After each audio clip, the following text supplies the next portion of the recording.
Tell me about a time you were successful on a team. LinkedIn's interview, seventh asked interview questions. I think this one was about a 500,000 times. Obviously, it's Barry Kleiman here to talk to you about the truth about interviewing. Tell me about a time you were successful on a team. This, again, becomes an interesting question because some people um, don't do well on teams. I enjoy teams, but I will say I was a far better coach than a manager. I don't think I did a great job managing the people in my organization, but as a coach, I whatever. I mean, I've done well. I have some critical acclaim, as it were.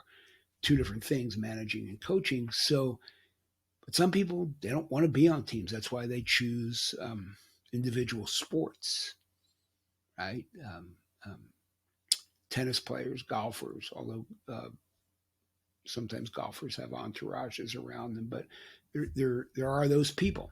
So the first thing when you hear that question is you got to make sure that you're going to answer it in a way that makes you understand what they're looking for. If the job that they are promoting to you or interviewing you for is ensconced um, um, in teamwork, right? Teamwork is embedded all over it, and you're not a team. You don't do well in that environment. You better be clear about what it is they want, because there's only one thing worse than moving forward is moving forward in a direction you don't want to go in. Or as one of my mentors says, don't build a house you don't want to live in. So when you hear a question like this, be clear about it, for starters, and then say, be honest. Um, the best example I could give you is when I was in high school, or and certainly if you have corporate experiences and you have things to talk about in that regard, like you led a large global implementation or whatever, of software installation, or whatever it is, then by all means talk about it. But even with that, be able to explain it episodically with stories to bring your experiences to life. Not lying, but not embellishing except to embellish with the truth, to make it more tangible, to make it somebody really get it. Um, it can be as something that started out poorly and wound up great. Whatever it is, be able to take your, and this goes for everything we talk about, right? Be able to take your answer and provide some levels of tangibility and examples to it. Okay.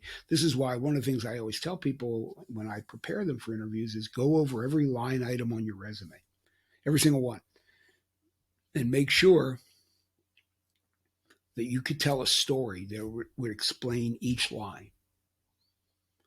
Because stories, we humans are predisposed to hear stories. That's why kids have been hearing bedtime stories since the beginning of time. Um, my my kids, who are now parents, read the same bedtime stories to their kids as I read to them, many of them. Um, you should be able to tell stories to bring your answers to life. And one good way to prepare to do that, once again, is to take your resume, because a lot of people, these questions, some of them are canned that you'll get asked, but sometimes questions come at you from your resume, or that come to you from something somebody read on your resume, because that's kind of a prompt, right? It could be your schooling, it could be any number of things. I recently prepared, well, about 18 months ago, a gentleman for an interview, and we were talking about his college, and I said to him, I think the guy who's interviewing you went to a competitive school. And he said, "Oh, Barry, I think I wrestled that guy."